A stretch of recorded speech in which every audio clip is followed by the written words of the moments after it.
날씨가 흐리고 막 비도 오늘 엄청 많이 왔는데 금요 기도에 나오신 여러분 환영하고 축복합니다.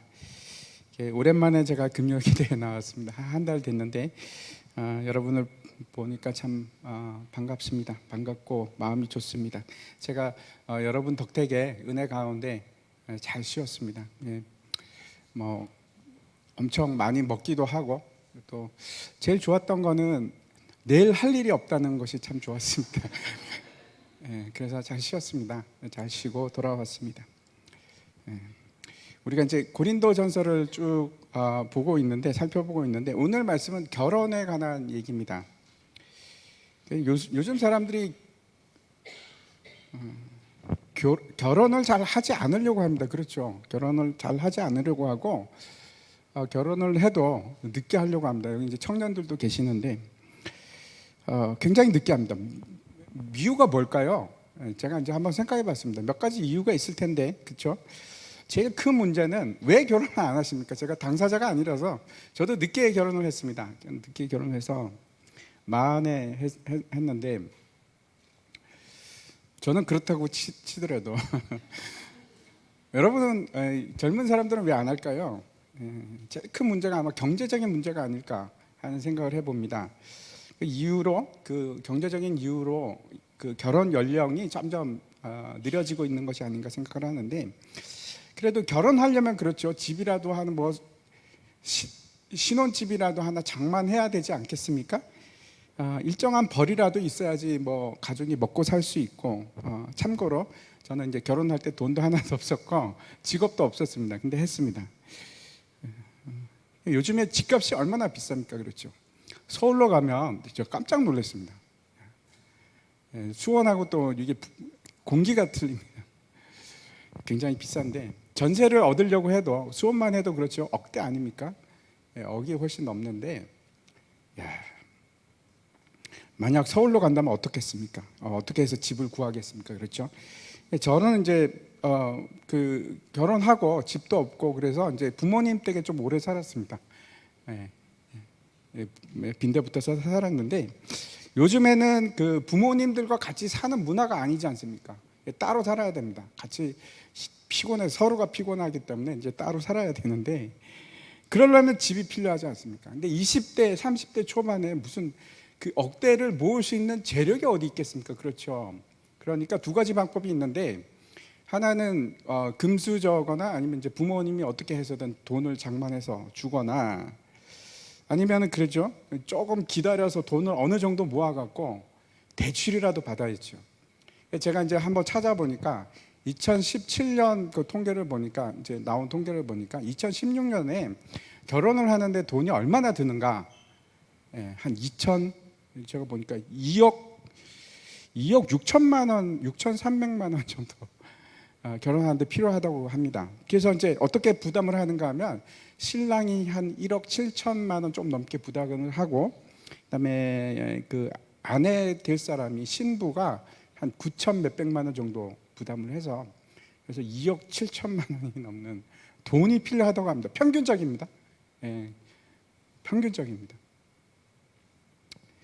대단합니다. 이제 1억 7천을 어떻게 모으겠습니까? 그렇죠. 그럼 대출을 받아야 되니까 대출 받으려면 어느 정도 돈도 모아야 하고 그래서 결혼이 늦어지거나 포기하거나 그러기가 쉽겠다 하는 생각을 하고 아니면 그 경제적인 여건 때문은 아니지만 하기가 싫은 겁니다. 결혼을.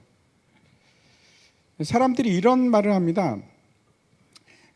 젊은 사람들이 하는 말이죠. 결혼을 하는 것은 후회하지는 않는데 다른 사람에게 권하고 싶지는 않다. 여러분도 그러십니까? 권하고 싶지가 않으십니까? 사람들이 지금은 이제 그렇게 생각하는 것 같습니다. 혼자 사는 것도 뭐 그렇게 별로 나쁘지 않다. 내 인생을 내가 사는 것이 남들 것까지 내가 막 책임지면서 살기가 싫은 겁니다.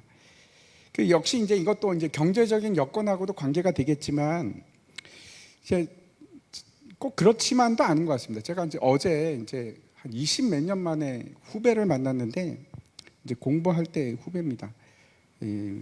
미국에서 같이 공부를 했었습니다. 근데 이제 아직도 저보다 한 살 작은데 55세, 55입니다. 근데 생긴 거는 멀쩡한데 돈도 잘 버는데 아직도 혼자 사는 겁니다. 그래서 야, 네가 뭐 왜 혼자 사냐? 집이 56평이랍니다. 근데 그거 어떻게 청소하냐 너? 그렇게 물어봤는데 자기가 청소하고 빨래하고 밥 해먹고 그리고 혼자 사는 게 편하답니다. 경제적인 안락감하고도 관계가 있지만은 이런 겁니다. 이게 편해. 혼자 사는 게 편해. 간섭 안 받고 남 책임 안 져도 되고 또 관계 속에서 갈등이 있는데 갈등도 싫고 혼자 있으면 뭐 갈등할 일이 뭐가 있겠습니까? 구속받는 것도 싫고 그냥 내 인생 그냥 내가 좋아하는 거 살고 살면 되지 뭐 이런 사람들입니다. 이런 사람들이 점점 많아지는 것 같습니다. 이게 무슨 얘기인가 하면 나는 행복하고 싶다는 겁니다. 나는 행복하고 싶다. 경제적으로나 현실적인 판단으로 그렇죠. 혼자가 더 행복하다. 혹시 여러분 가운데서도 그런 생각을 하십니까? 혼자 살면 행복합니까? 그럴 수도 있습니다. 그렇죠. 뭐 저는 그래서 독신은 안 된다 이런 말씀을 드리려고 하는 것이 아니고 그렇게 생각하는 이유가 뭘까? 결혼도 그렇고 혼자 사는 것도 그렇고 그 이유가 뭔가 하는 말씀을 드리려고 하는 겁니다. 여러분 다시 돌아가서 결혼을 왜 하십니까? 왜 한다고 생각하십니까? 왜 할까요? 제가 주례를 맡거나 그렇게 되면 꼭 결혼 전에 교육을 하려고 합니다. 1시간이나 2시간 정도라도 꼭 교육을 하려고 하는데 그럼 물어보는 것이 결혼을 왜 하십니까? 이렇게 물어봅니다. 그러면 신랑이나 신부 될 사람들이 뭐라고 대답을 할까요? 예? 대답을 잘 못합니다. 잘 모르니까. 결혼을 왜 하는지 잘 모르니까. 그냥 생각하는 것이 사랑하니까 아니면 두 번째 얘기하는 것이 행복해지기 위해서.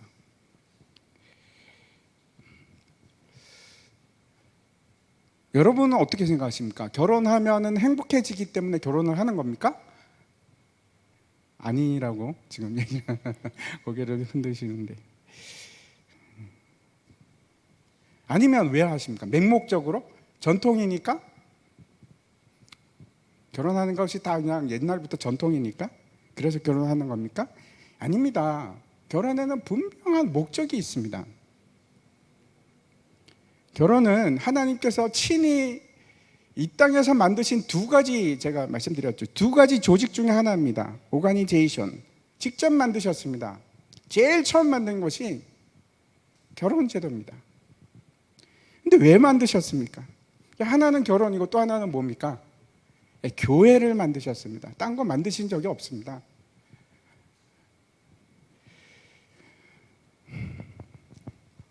근데 참 희한한 것은 에베소서에 보면 그 결혼하고 교회와 그리스도의 관계를 동일하다고 얘기를 합니다. 똑같다고 얘기를 합니다. 한번 보실까요? 에베소서인데 같이 한번 읽겠습니다. 시작.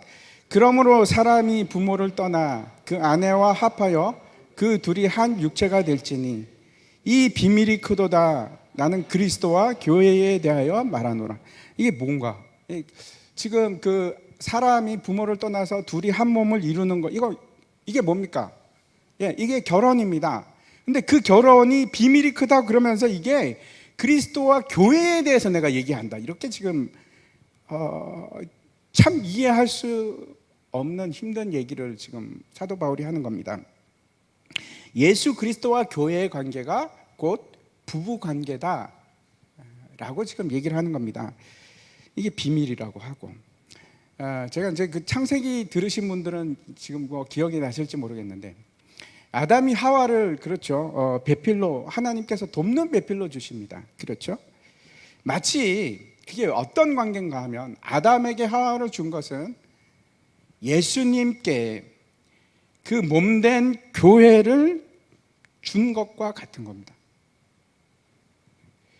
그러면 다시 한번 제가 묻겠습니다. 예수 그리스도에게 왜 몸된 교회가 필요할까요? 왜 필요합니까? 하나님의 구원의 계획을 이루시기 위해서 필요한 겁니다. 혹시 아니라고 생각하시는 분이 계십니까? 제 얘기가 아니고 성경 얘기입니다. 예수님께서 그 교회를 사랑하시되 죽기까지 사랑하시고, 그렇죠. 그 교회는 그 몸의 머리가 예수 그리스도입니다. 그래서 그 교회는 뭘 해야 되냐면 죽게 복종하는 겁니다. 그게 이제 교회와 그리스도의 관계인데, 마찬가지입니다.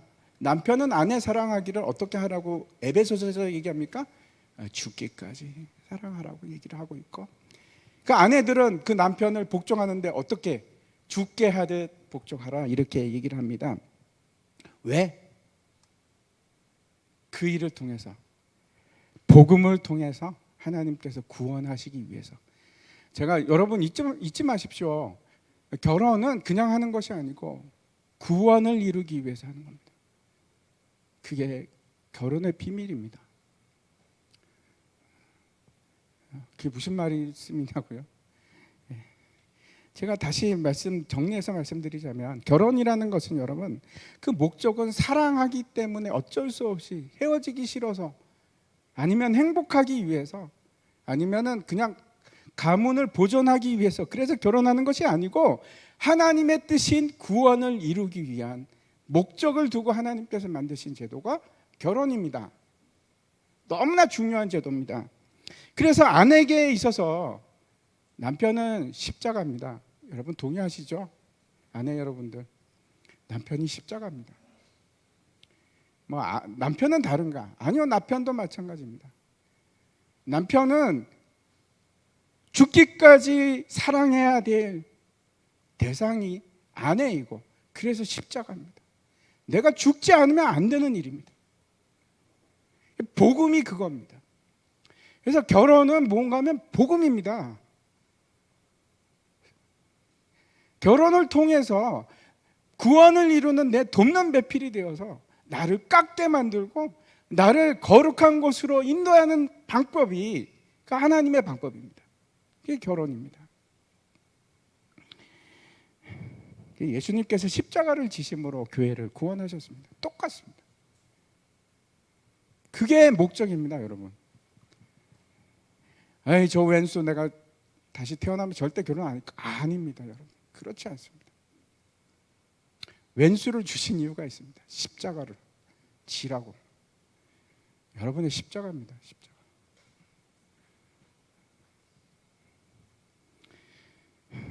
그 십자가를 안 지고 어떻게 내가 거룩해질 수가 있습니까?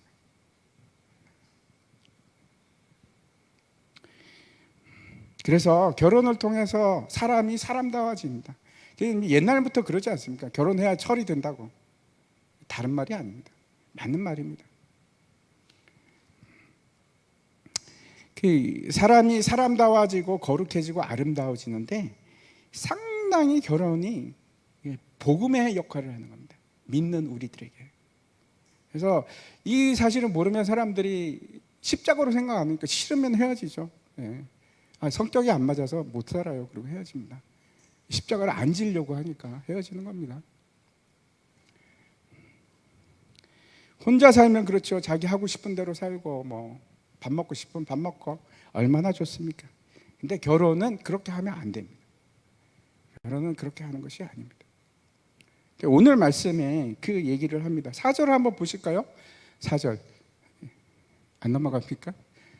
4절입니까? 네. 4절 한번 같이 읽겠습니다. 시작. 아내는 자기 몸을 주장하지 못하고 그와 같이 자기 몸을 주장하지 못하고 오직 그 아내가 하나니. 이게 잘 보십시오. 자기 몸의 주권이 누구에게 있습니까? 자기에게 있습니까? 아니요. 내 배우자에게 있습니다. 남편은 아내에게 그 주권이 있고, 아내의 몸은 주권이 누구에게 있습니까? 남편에게 있습니다. 인정하십니까? 떨떠름함.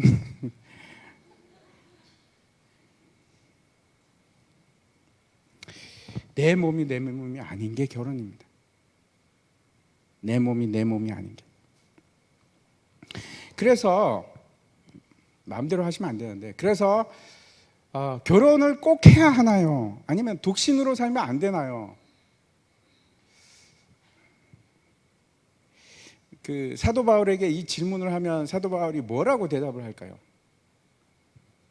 오늘 본문을 통해서 이 문제를 이제 살펴보려고 합니다. 우리가 이제 한 달 동안 이제 고린도전서를 보지 못해서 여러분 흐름이 좀 끊겼죠. 제가 이제 간단하게 말씀드리면 고린도전서가 총 16장으로 되어 있습니다. 16장으로 되어 있는데 1장부터 6장까지는 어떤 내용인가 하면 우리가 거기까지 봤습니다. 지난 시간까지 이제 6장까지 봤는데 고린도 교회가 굉장히 문제가 많은 그 교회인데 그 문제의 핵심, 본질에 대해서 사도 바울이 얘기를 합니다. 그 사람들이 어떻게 생각하냐면 나는 지혜가 좀 있거든. 나는 지식도 있고 괜찮은 사람이야. 은사도 있어. 이런 사람들입니다. 영적 교만이죠. 교만한 사람들입니다. 근데 사도 바울이 뭐라고 하냐면 진짜 지혜는, 참 지혜는 십자가의 지혜다. 여러분 십자가가 어떤 것인지 아시죠? 죽는 겁니다. 죽는 거. 낮아지고 죽는 겁니다. 하나님의 지혜입니다. 예수님께서 십자가를 지심으로 구원을 이루지 않습니다. 그게 하나님의 지혜입니다. 그 얘기가 쭉 1장부터 6장까지 본질적이고 핵심적인 얘기를 하다가 이제 7장에 가서는 이제 바뀝니다. 이제 이 7장부터는 구체적인 질문에 대한 답변들이 쭉 기록이 되어 있는데 그게 이제 7장부터 시작해서 16장까지 그렇게 기록이 되어 있습니다. 그래서 이제 1절 한번 보시면 1절에 보시면 이렇게 되어 있습니다. 너희가 쓴 문제에 대하여 말하면 남자가 여자를 가까이 아니함이 좋으나 이 너희가 쓴 문제, 이 문제에 대해서 답을 주는 얘기들이 쭉 나옵니다. 그래서 1절에는 그렇고 또 25절에 이렇게 보면은 뭐라고 하냐면 처녀에 대하여는 내가 이렇게 하면서 처녀에 대해서 얘기를 하고 결혼하지 않은 처녀에 대해서 얘기를 하고 그다음에 이제 또 이제 12장에 8장에 가면 우상 제물에 가서 대해서 얘기하고 12장에 가서는 신령한 것에 대해서 얘기합니다. 신령한 것이 은사에 대해서 쭉 얘기를 합니다. 그렇죠? 방언도 얘기하고 사랑 얘기가 거기서 나옵니다. 그리고 나서 16장에 가면은 어떤 얘기를 하냐면 연보, 헌금에 대해서 얘기를 합니다. 그런 이제 그 주어진 그 보낸 문제에 대해서 이렇게 답을 얘기하는데 다시 1절을 보면 이제 분명히 이제 여기 보면 분명히 고린도 교회 교인들이 사도 바울에게 질문을 했습니다. 그런데 이 질문들이 어떤 건가 하면 사도 바울을 굉장히 이제 높여서 말씀하옵소서 이런 게 아니고 이제 어떤 건가 하면 우리도 지식이 있는데 내 견해는 이렇습니다. 이제 고린도 교인들이 그러는 겁니다. 내 생각이 이런데 당신 생각은 어떻소? 이렇게 물어보는 겁니다. 좀 다르죠, 그렇죠? 내 의견은 이런데 당신은 어떻게 생각합니까? 뭐 이런 투로 지금 질문을 합니다. 우리가 여기서 잠깐 그 시대의 상황을 생각해 보면 처음도 말씀을 드렸지만 고린도는 그렇죠. 그리스입니다. 그리스. 그렇죠? 그리스에 있는 그 헬라 도시입니다. 아주 철학적인 사상, 그 헬라 사상이 강한 곳인데 그 헬라 세상이 지배하는 대표적인 것 중에 하나가 어떤 건가 하면 영지주의입니다. 육과 영이 분리되어 있다. 완전히 따로따로 논다 하는 것이 이제 영지주의인데 그래서 이렇게 생각합니다. 육체는 어떻게 생각합니까? 더럽고 부정하고 부패할 것이고 이건 버릴 거. 그렇게 생각을 합니다. 분리되어 있다고 생각합니다. 그리고 영혼은 순결하고 거룩하고 이게 이원적으로 생각을 합니다. 헬라 사상입니다. 근데 히브리 사상은 그렇지 않습니다. 성경 사상은 그렇지 않습니다. 성경은 이게 통합적입니다. 통합적으로 생각을 합니다. 그래서 이 이원적인 생각을 가지고 있으면은 끝으로 극단으로 가면 두 가지 현상으로 나타나는데 이게 뭔가 하면 하나는 쾌락주의입니다. 야, 육체는 어차피 더럽고 이게 부정하고 죄투성이니까 그냥 마음대로 쾌락에 두자. 마음대로 두자. 뭐 이런 겁니다. 그래서 뭐 쾌락을 그렇다 추구를 합니다. 뭐 상관없어. 뭐 내 몸은 이렇게 타락하고 부정하다고 할지라도 내 영혼은 순결해. 여러분 그게 말이 됩니까? 말이 될까요? 그럴 리가 있겠습니까? 몸이 그렇게 타락하고 부정한데 그 영혼이 깨끗할까요? 근데 그런 쾌락주의가 하나 있고 또 하나 극단이 있는데 그 극단은 어떤 건가 하면 금욕주의입니다. 그래서 사실은 이 오늘 7장의 문제는 그 배경이 어떤 건가 하면 금욕주의입니다. 결혼도 안 하고 성을 멀리하는 겁니다. 성을 멀리하고 여자를 멀리하고 그리고 금식을 좋아하고 막 몸을 좀 학대를 하는 겁니다. 학대를 해서 나는 거룩해지겠다 하는 그런, 내 육체는 어차피 이거는 뭐 학대해도 상관없어 하는 생각이죠. 둘 다 옳은 방법이 아닙니다. 육과 영은 완전히 분리될 수가 없습니다. 그렇죠. 육이 타락하면 영도 마찬가지로 타락하는 것이고, 육이 고통을 받으면 마찬가지로 우리 영혼도 고통을 받습니다. 그래서 이제 오늘 본문은 사실 이제 결혼에 관한 문제이기도 하지만 그 배경에는 이 금욕주의자들의 사상이 이렇게 드러나는 요구가 깔려 있는 그런 겁니다. 왜 결혼을 해야 됩니까? 혼자 살지. 그게 더 경건하지 않습니까? 라고 질문하는 겁니다.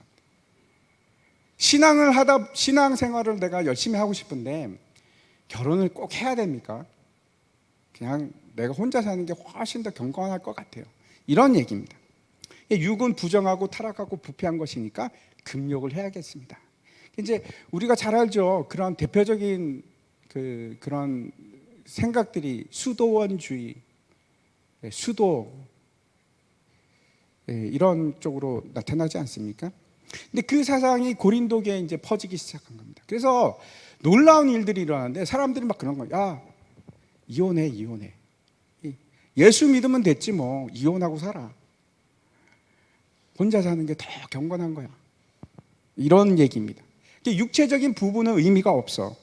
성이라는 것 자체가 타락한 거야.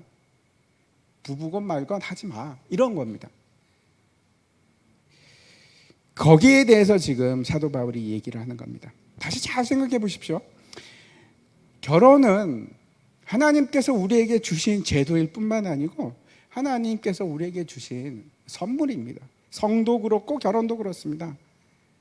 창세기 3장 한번 말씀 보시겠습니다. 2장이죠. 2장 24절과 25절 제가 한번 읽겠습니다. 그러므로 남자가 부모를 떠나 그의 아내와 합하여 둘이 한 몸을 이룰지어다. 아담과 그의 아내 두 사람이 벌거벗었으나 부끄러워하지 아니하리라 하니라. 그래서 결혼하고 성이라는 것은 금지의 대상이 아니고 하나님께서 우리에게 주신 겁니다. 근데 사람들이 그걸 왜곡시키기 시작합니다.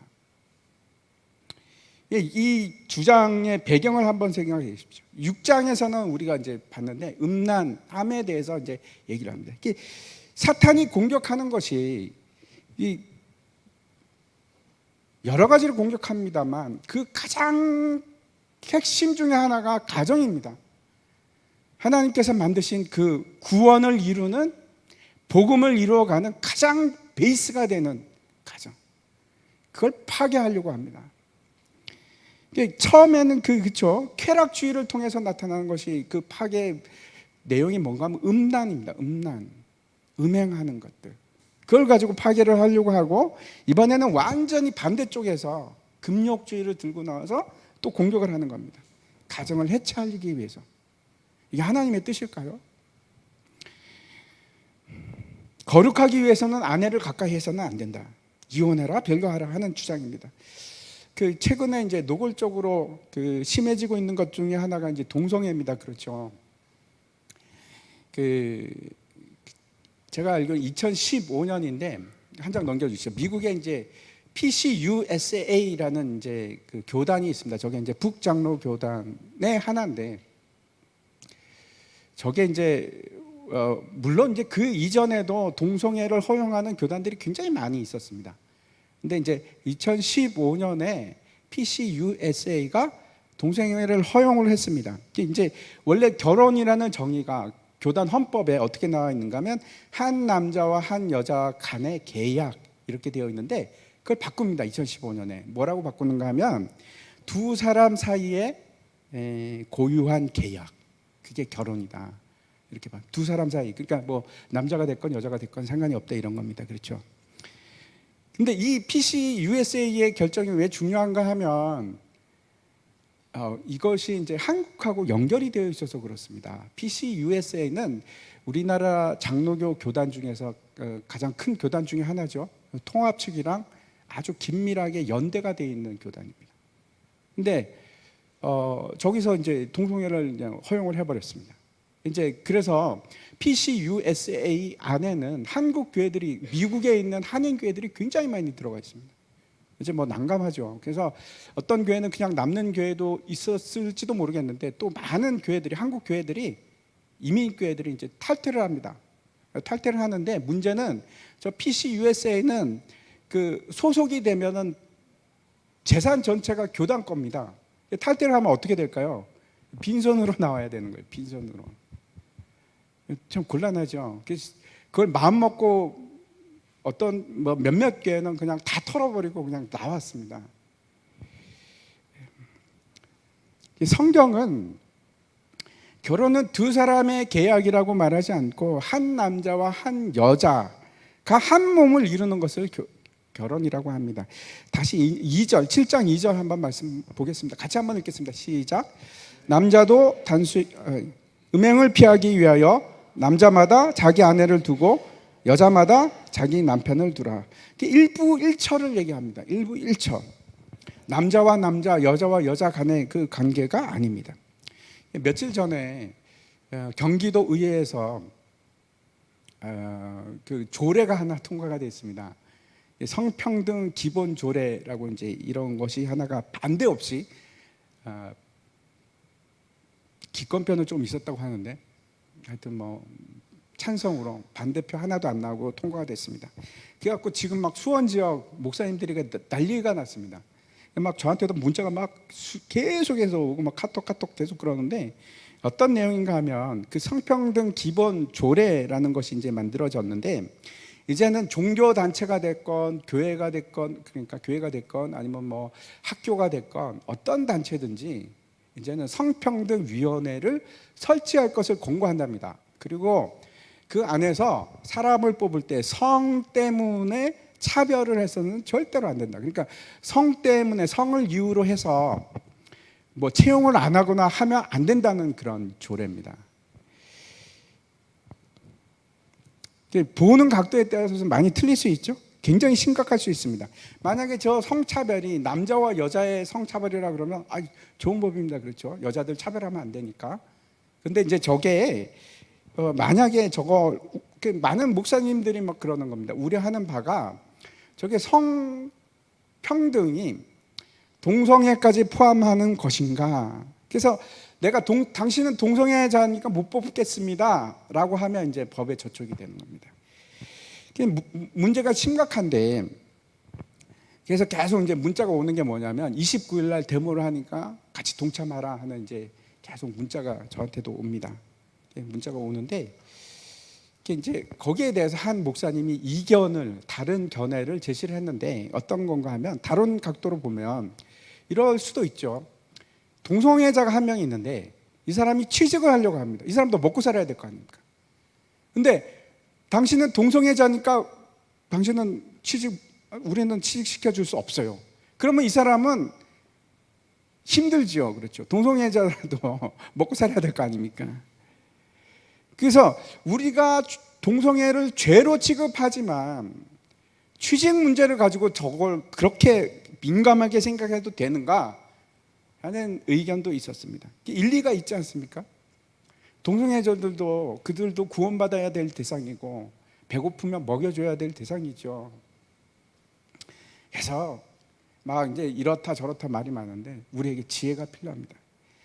아무튼 이제 전 세계적으로 동성애에 대한 그 제도적 허용에 대한 공격이 심해오는데, 제가 왜 이 말씀을 드리는가 하면, 여러분도 한번 생각해 보십시오.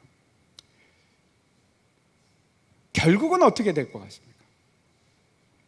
제가 얘기하는 거는 지금 사도 바울도 똑같습니다. 오늘 이제 결혼에 대해서 독신이나 결혼이냐, 어떤 것이 더 경건한 것인가, 그 문제를 푸는 데 있어서도 동일합니다, 여러분.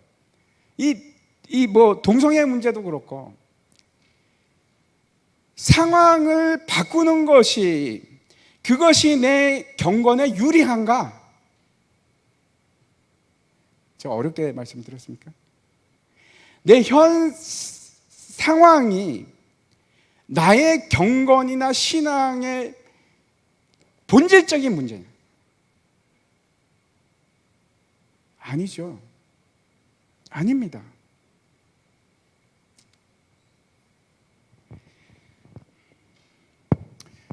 다시 제가 결론에 가서 다시 한번 말씀을 드리겠고, 다시 이런 문제에 대해서 이제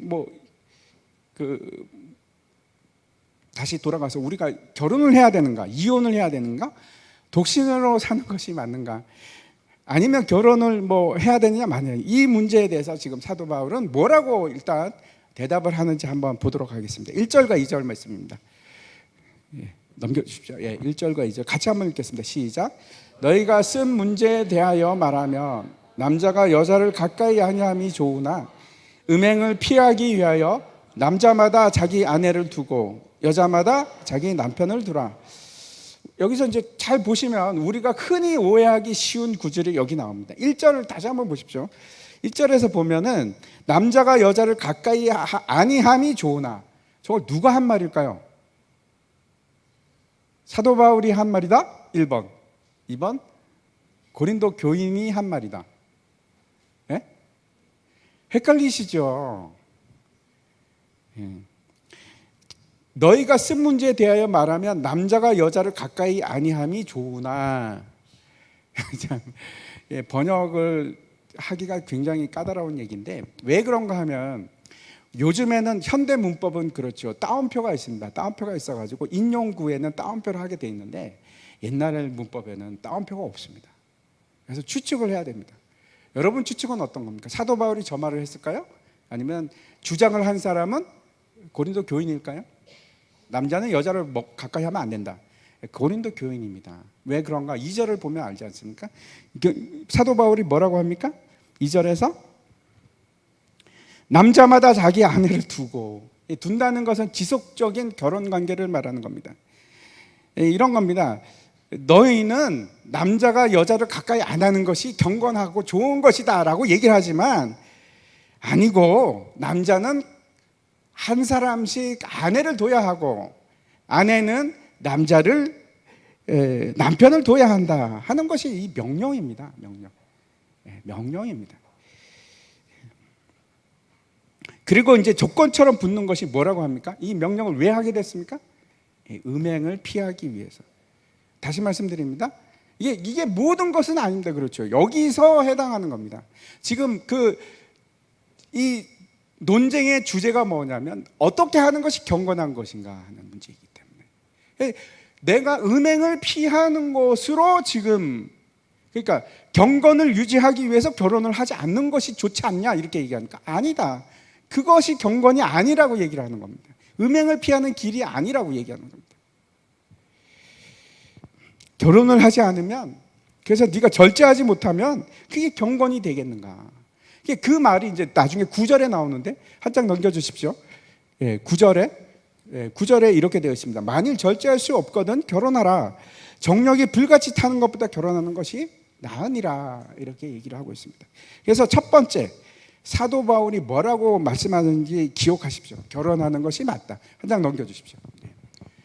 결혼에 대해서, 결혼하는 것은 옳은 일이다. 이렇게 분명하게 얘기합니다. 그것이 경건하다. 경건에 유익이 된다. 이렇게 얘기를 하고 있습니다. 성과 결혼은 하나님께서 우리에게 주신 구원의 계획이고, 그러니까 이 육체적인 관계만 뿐만 아니고 이 결혼을 통해서 우리가 다듬어지고 깎이고 사람이 되는, 철이 들고, 한마디로 얘기해서 십자가를 지는 것을 배우는 일입니다. 복음입니다. 유익한 일입니다. 그게 일반적으로 하나님께서 주시는 선물입니다. 모두가 다 그런 건 아닙니다. 그렇죠? 모두가, 제가 일반화시키지는 않습니다. 이게 100% 답이라고 얘기하는 건 아닙니다. 디모데전서 말씀 한번 보겠습니다. 디모데전서 4장 1절에 보면, 1절부터 보면, 그러나 성령이 밝히 말씀하시기를 후일에 어떤 사람들이 믿음에서 떠나 미혹하는 영과 귀신의 가르침을 따르리라 하셨으니 자기 양심이 화인을 맞아서 외식함으로 거짓말하는 자들이라. 혼인을 금하고 어떤 음식들은 먹지 말라고 할 터이나 음식물은 하나님이 지으신 바니 믿는 자들과 진리를 아는 자들이 감사함으로 받을 것이니라. 혼인을 금하라. 음식을 먹지 말라 하는 것은 미혹하는 영의 귀신의 가르침이다 이렇게 얘기를 합니다. 그렇다면 그러면 독신은 하나님의 뜻이 아닌가? 우리가 이제 생각을 하면서 성경을 보셔야 합니다. 생각을 하시면서 보셔야 되는데 사도 바울이 그렇게 말하고 있나 우리가 이제 끝까지 봐야 됩니다. 끝까지 뭐라고 계속해서 얘기하는지 봐야 됩니다. 이제 계속 다시 이제 본문으로 돌아가서 3절과 4절 말씀 보도록 하겠습니다. 7장 3절과 4절 같이 읽겠습니다. 시작. 남편은 그 아내에 대한 의무를 다하고 아내도 그 남편에게 그렇게 할지라. 아내는 자기 몸을 주장하지 못하고 오직 그 남편이 하며 남편도 그와 같이 자기 몸을 주장하지 못하고 오직 그 아내가 하나니. 첫 번째 뭐라고 하냐면 아내에 대한 의무를 다하라. 채무입니다. 이 의무라는 것은 빚을 얘기하는 건데 채무를 갚아라. 안 갚아도 되고 그런 게 아니고 빚을 갚아라. 부부간에도 마찬가지입니다. 서로에게 육체적으로도 그렇고 정신적으로도 그렇고 해야 할 의무가 있습니다. 그걸 하라는 겁니다. 계속해서 뭐라고 하냐면 남편의 몸은 네 게 아니야. 네 마음대로 하지 마. 아내가 원하는 대로 해줘야 돼. 아내도 마찬가지. 당신 마음대로 하지 마. 남편이 네 몸을 주관하게끔 해. 라고 분명하게 얘기를 합니다. 분명하게 얘기합니다. 그래서 제가 두 번째 말씀드립니다. 결혼을 하는 데 있어서 남편과 아내는 그 해야 할 바 의무를 다 해야 합니다. 분명히 그렇습니다. 내 마음대로 할 수 없고 한 몸이기 때문에 일종의 우리는 서로에게 있어서 빚을 지고 살아가는 상태입니다. 그게 복음의 빚입니다. 존중하고 사랑하고 격려하고 높이고 그게 맞습니다. 나이가 가면 갈수록 서로 뭐 무시하고 그런 게 아니고 더 높이고 더 존중해주고 말도 함부로 하면 안 됩니다. 나이 드시면 존중해주고 높이시고 사랑하고 요구를 채워주시고 그게 결혼입니다. 그게 십자가를 지는 일. 육체적으로도 그렇습니다. 계속해서 5절 보겠습니다. 5절 말씀 같이 읽겠습니다. 시작. 서로 분방하지 말라. 다만 기도할 틈을 얻기 위하여 합의상 얼마 동안은 하되 다시 합하라. 이는 너희가 절제 못함으로 사탄이 너희를 시험하지 못하게 하려 함이라. 사도 바울이 이제 세 번째 얘기하는 것이 있습니다. 한 장 넘겨주십시오. 세 번째 얘기하는 것이 뭔가 하면 분방하지 마라, 떨어지지 말라는 겁니다. 부부는 한 몸입니다. 그게 언제는 그렇고 언제는 안 그렇고 그런 게 아니고 계속해서 한 몸입니다. 같이 붙어 계셔야 됩니다.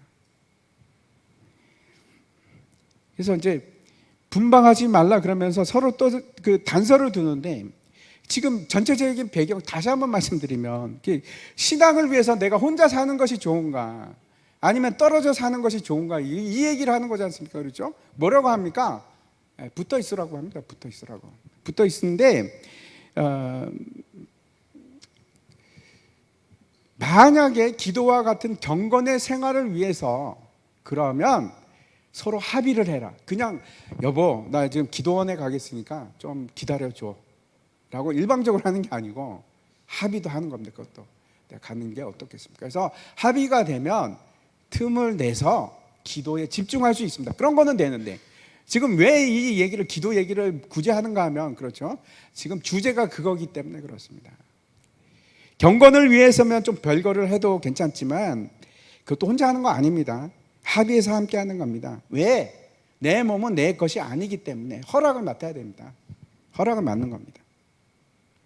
물론 이제 어쩔 수 없는 경우가 생기겠죠. 우리도 이제 잘 생각해 봐야 되는데 요즘에는 기러기 아빠들이 참 많습니다. 외국에 혼자 아빠만 떨어져 있거나 아니면 아빠는 한국에 있고 가족은 다 뭐 어디 가서 유학을 한다거나 뭐 특별한 이유가 있을 수 있지만 가능하면 떨어지면 안 됩니다. 그런 게 중요하지 않습니다. 아이들 아버지랑 떨어져 있는 것이 그게 공부가 더 유익합니까? 잘 생각하셔야 됩니다. 정말 아이들에게 유익한 것이 뭔가. 물론 특별한 이유가 있을 수 있을 때는 어쩔 수가 없지만, 우리가 이제 사회적 시스템이 그런 겁니다. 이게 순위 세우고 줄 세우고, 사실은 다 그겁니다. 아닙니까? 다 그거지 않습니까? 점수를 얼마나 받아서. 공부를 열심히 하라. 왜 공부를 열심히 합니까? 대학 가기 위해서. 대학 좋은 데 가서 뭐 하게? 좋은 데 취직하게. 그래서 좋은 데 취직해서 뭐 하게? 장가 잘 되게? 왜 그런 겁니까? 좋은 월급 받게. 그럼 좋은 월급 받아서 뭐 하는가? 돈 좀 적당히 벌고 집도 사고. 그래서 행복해지면 좋은데, 제가 잘 생각해 보십시오. 제가 이제 요즘에 본 게 있어서 그런 건데, 노예 생활하는 겁니다. 그것도 직장 생활은 노예 생활 아닙니까? 현대판 노예죠. 새벽부터 밤까지 별보기 운동하고, 회사를 위해서 충성하고 살아가고. 그래서 행복합니까? 대부분의 사람들이 행복하다고 얘기하지 않습니다. 그럼 뭔데? 행복도 아니고 이게 뭡니까? 우리가 생각을 해봐야 됩니다. 정말 행복한 건 뭔가? 아무튼 부부가 떨어지지 말고 함께 있으라고 합니다. 왜? 여기서 뭐라고 말하는가? 너희가 절제하지 못해서, 그래서 사탄으로부터 공격받지 않기 위해서, 틈을 내주지 않도록, 시험하지 못하도록. 그래서 싸워도 여러분 분을 빨리 푸셔야 합니다. 분도 풀고 화해하고 용서하고, 사탄이 공격할 틈을 주면 안 되니까. 에베소서에 나오죠. 에베소서 4장에 이렇게 얘기합니다. 분을 내어도 죄를 짓지 말며 해가 지도록 분을 품지 말고 마귀에게 틈을 주지 말라. 이제 사도 바울이 신앙을 위해서 결혼하는 것이 옳으냐 좋으냐, 아니면 혼자 사는 것이 좋으냐 하는 것에 대해서 세 가지를 얘기했습니다. 그렇죠? 뭐라고 합니까? 첫 번째, 결혼하는 것이 맞다, 옳다. 두 번째는 뭐라고 합니까? 부부로의 의무를 다하는 것이 옳다. 그게 경건한 것이다. 경건해지는 길이다. 세 번째는 뭐라고 합니까? 떨어지지 말라.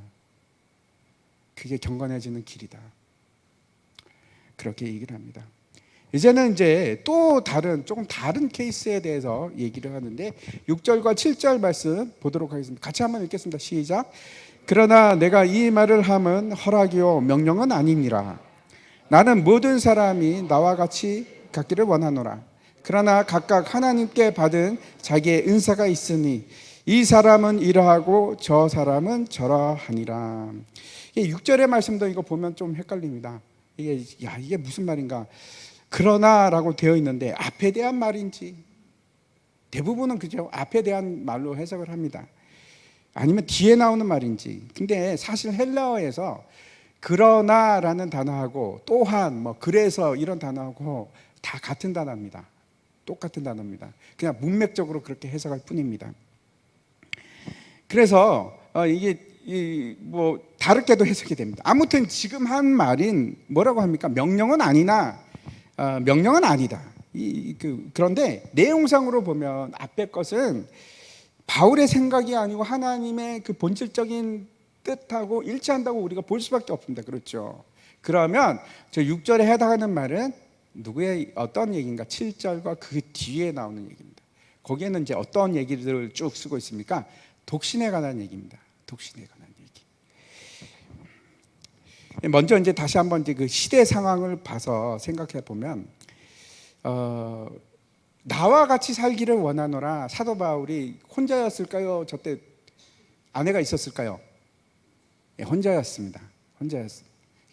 그 여러 가지 이제 문헌상으로 보면 그렇습니다. 이게 이제 내용을 보면 그렇습니다. 혼자입니다. 근데 시대 상황을 보면 왜 저렇게 나와 같이 지내는 것이 좋다고 생각을 하겠습니까? 당시는 여러분 계속해서 기독교에 대한 지독한 핍박이 있던 때입니다. 쉽지 않은 상황입니다. 이제 바울은 결국 얼마 안 가서 어떻게 됩니까? 네로에 의해서 참수당해서 순교합니다. 그런 시대입니다. 수많은 사람들이 죽었습니다. 사자밥으로 기독교를, 예수를 믿는다는 그 이유 때문에. 그럼 핍박의 시대를 살아가는 사람들에게 지금 사도 바울이 뭐라고 얘기를 하는가 하면 지금은 나와 같이 갖기를 원한다 이렇게 얘기합니다. 제가 한 가지 물어보겠습니다. 사도 바울은 결혼을 했을까요? 옛날에. 아니면은 처음부터 독신이었을까요? 예?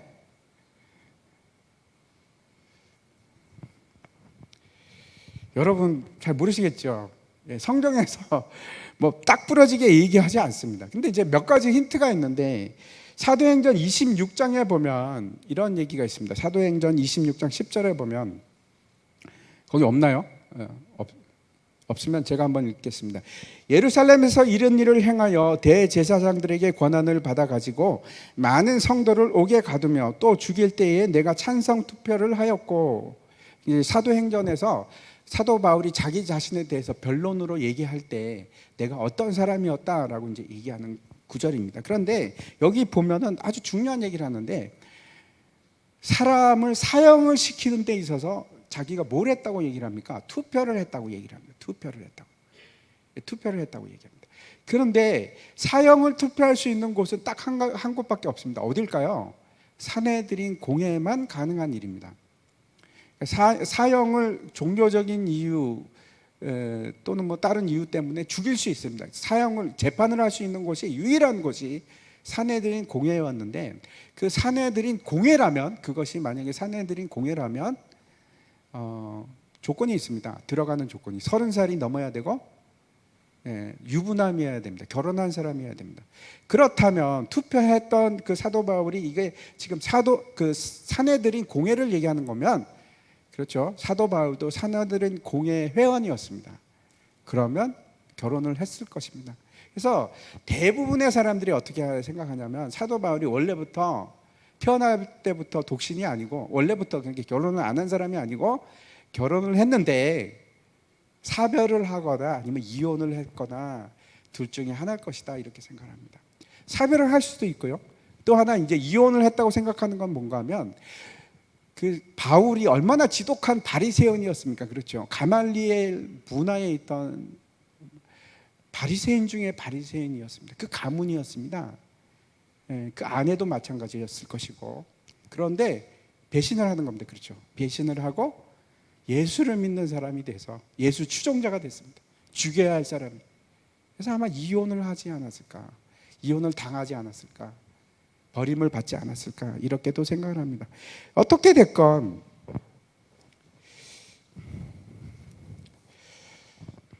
사도 바울은 결혼한 적이 있었을 것이고 지금은 혼자입니다. 그런데 뭐라고 하는가 하면 다시 결혼해도 좋겠지만 나와 같이 혼자 지내는 것도 괜찮지 않느냐 이런 말을 합니다. 근데 뭐라고 합니까? 이건 명령은 아니다. 명령은 아니다. 이렇게 얘기를 합니다. 이제 제가 말씀을 마치려고 합니다. 말씀을 마치려고 하는데 오늘 말씀의 이제 결론을 말씀을 드린다면, 결혼을 하는 게 맞는가, 독신으로 사는 게 맞는가, 답을 찾으셨습니까? 제가 헷갈리게 얘기해서 잘 모르시겠죠. 그게 절대적인 문제가 아닙니다. 그게 문제가 아닙니다. 뒤에도 나오지만 이제 그렇죠. 우리가 봤지. 육체의 정욕을 이기지 못하면 결혼하는 것이 맞고, 사도 바울과 같이 이길 수 있는 능력이 되면 혼자 사는 것도 좋고, 둘 다 가능합니다. 문제의 핵심은 그게 아닙니다. 결론적으로 이제 17절을 한번 보여주십시오. 17절 같이 한번 읽겠습니다. 시작. 오직 주께서 각 사람에게 나눠주신 대로 하나님이 각 사람을 부르신 그대로 행하라. 내가 모든 교회에서 이와 같이 명하노라. 내가 다른 상태로 바뀐다고 해서 내 상황이 바뀌고 내 형편이 바뀌는 것이 내 신앙에 유익한 도움이 될까요? 그래서 그것이 좋은 길일까요? 사실은 그거와는 관계가 없습니다. 사실은 그거와는 관계가 없습니다. 동성애 인권법이 바뀌어서 그게 험악해지면 그게 내 신앙에 도움이 될까요? 본질하고 문제가 될까요? 사실은 그렇지는 않습니다. 사실은 그렇지는 않습니다. 여러분이 가난하거나 아니면 여러분이 지금 어떤 되게 험한 상황에 처해 있어서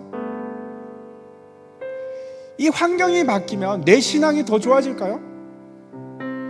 내가 더 경건해질까요? 그래서 여러분이 그걸 구하십니까? 그거하고는 다른 문제입니다. 그거하고는 다른 문제입니다. 여기서 지금 뭐라고 얘기하는가 하면 중요한 것은 내 형편이나 내 환경이 아니고 하나님께서 나를 어떻게 부르셨는가, 내가 갈 길이 무엇인가,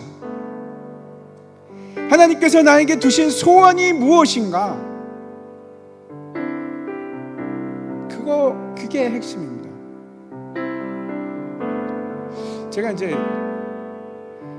어저께 오래간만에 교수님인데 만나갖고 얘기를 하다 보니까 그 친구가 저한테 그러는 겁니다. 형, 내가 원래 기독교한테 내가 개종했어. 뭘로 개종했는데 카톨릭으로 개종했어. 영세도 받고. 왜 그랬는데 그랬더니 교회 대형교회 목사들이 하는 짓을 보니까 도저히 있을 수가 없어서 개종했어. 그래서 열심히 나가 그랬더니 안 나가. 이제 그러면서 저한테 뭘 권하냐면 금강경을 권하는 겁니다. 형, 금강경 꼭 좀 읽어봐. 그래서 알았어. 어저께 좀 봤으면서 한문이 많아갖고 제가 해석이 잘 안 되는데 근데 이제 사실 그 내용은 알고 있죠. 어떤 내용인지. 생각해 보십시오. 이게 금욕주의가 뭐건 간에 불교에서도 얘기하는 게 겁니다. 너를 비워라, 내려놔라. 심지어는 네 자신도 없는 상태로 만들어라.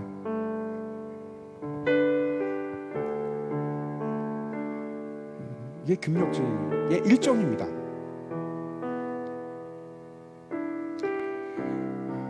제가 말씀드린 거는 수많은 사람들이 그렇게 해봤잖아요. 비워지면 그걸 뭐가 들어갑니까? 또 다른 내가 들어갑니다. 또 다른 내가 들어가요. 그렇지 않습니까?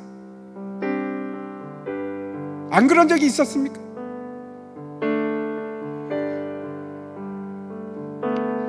예수님께서는 뭐라고 하십니까? 거기를 나로 채워라, 예수로 채워라고 얘기하십니다. 예수로. 비우십시오. 맞습니다. 비우십시오. 거기를 나로 채우는 것이 아니고 내 사상으로 채우는 것이 아니고 예수님으로 채우는 겁니다. 하나님의 뜻으로 채우는 겁니다.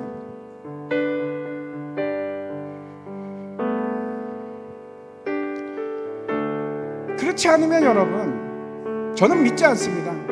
그 빈 곳은 결국은 또 다른 무엇으로 채워지게 되어 있습니다. 또 다른 무엇으로 채워지게 되어 있습니다. 인간을 신뢰하지 마십시오. 인간은 그런 힘 있는 존재가 아닙니다.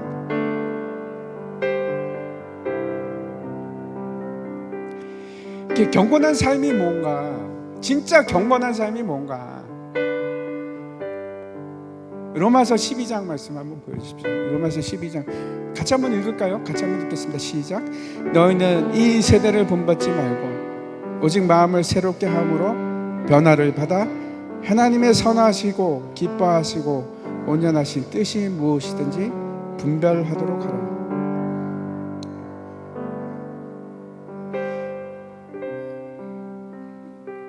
내가 변화되고 내가 더 나은 사람이 되고 내가 성숙해지는 것은 그것이 어떤 마음을 비우는 게 됐건 아니면은 수도를 하는 게 됐건 아니면 금욕을 하건 그런 것이 아니고요. 하나님이 내 안에 계시고 하나님의 뜻이 나를 지배하고 사로잡아서 똑같습니다. 나를 내려놓고 나를 비우고 나를 없이 하고 거기까지는 같습니다. 누가 채우는 거야? 빈 공간으로 놔두는 것이 아니고 거기에 하나님의 뜻으로 채워, 하나님의 뜻이 바로 예수 그리스도. 그게 답입니다. 세상을 바꾸려고 하지 마십시오.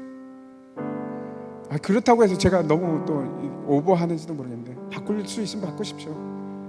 바꿀 수 있으면 바꾸십시오. 근데 그거하고 내 경건하고는 상관이 없습니다. 그거하고 내가 바뀌는 거하고는 상관이 없습니다.